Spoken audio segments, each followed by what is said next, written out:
Right with the brachial plexus is the axillary artery, which comes off the subclavian, which comes off the brachiocephalic, off that arch of the aorta.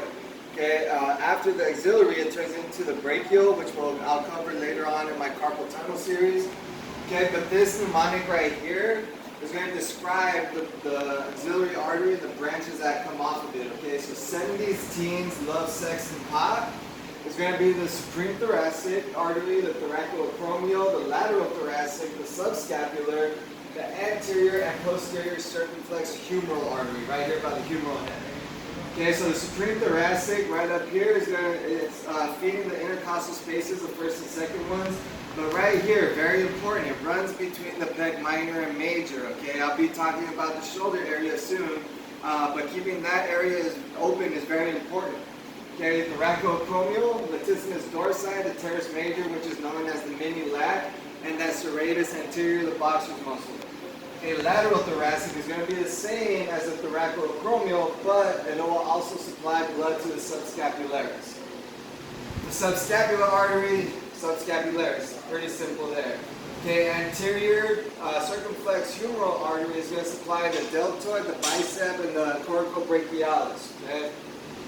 Posterior circumflex humeral is going to supply the deltoid, teres minor, and major, along with the lateral head of the tricep, which does not cross over your shoulder joint. Okay, often thoracoacromial here for teens. They grow up and die, so if you remember, cadavers are dead people.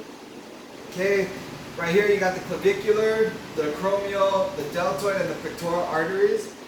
So once again, right here, just in my last video, I was talking about this, the subclavius muscle right here between that first rib and the clavicle. Like I said, it's very important to keep it open because once that closes off, along with the brachial plexus, you can only imagine, now you got nerve signals and blood flow slowing down the rest of the way to the arm. Okay, the acromial is just going to supply the deltoid and the scapula. The deltoid artery is going to supply the deltoid and pec major, the big guy over here, which also, keep in mind, it crosses over the bicep, and the bicep crosses right on to the back into your scapula. So when the chest is tight and rolled forward in your shoulder, that's starting to pinch off everything and going back right up here. It's running between the pec major and the minor, okay? So keep that in mind and keep your chest open.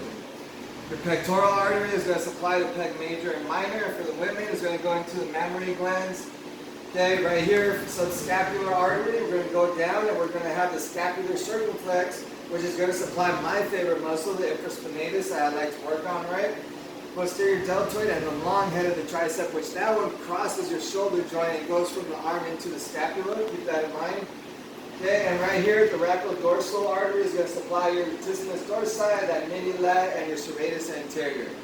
So there you go, guys. A little mnemonic for the axillary artery. Keep tuning in. I'll show you in depth and on people as I work on them how to open up certain areas, even some exercises on how to activate a lot of these counter muscles to open up whatever's tight.